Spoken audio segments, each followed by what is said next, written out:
กำลังปิ้งปลาเริ่มจีนาวอีกละต้นข้านี่ก็จะไปใส่พอแมลงจะไปเบิ่งมันนะไปเบิ่งก้างมันเลย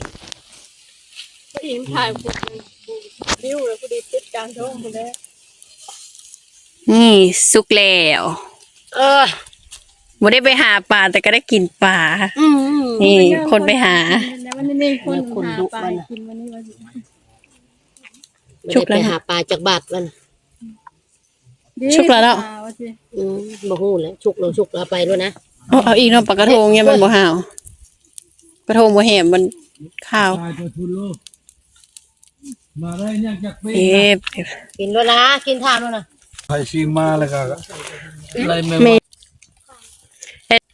ข้าวกระป๋องไม่เห็นนะบัวทางนั้นยิงปลา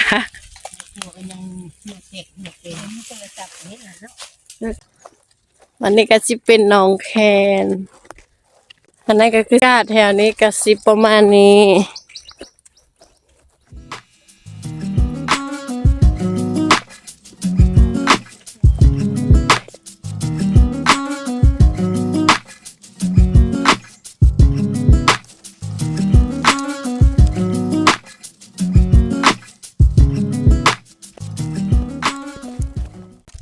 นี่ก็คือหนองปะตองนี่ไง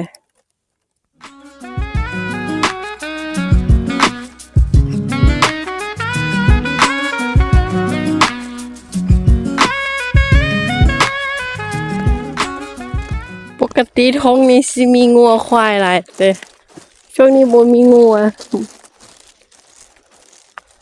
นี่จะกินมันแห้งเลยแต่ขาบ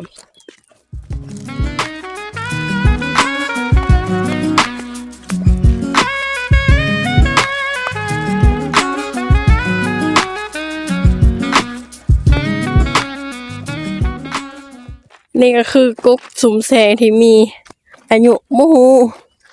แต่เขาว่าน่าจะหลายกว่าข่อย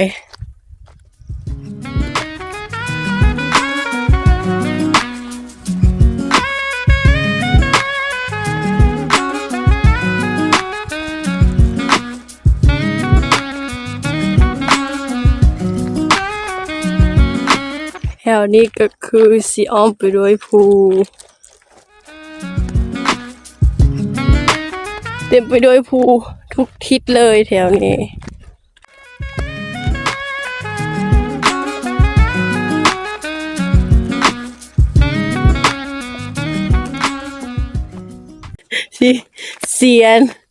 สีคล้ายๆดอกไผ่สี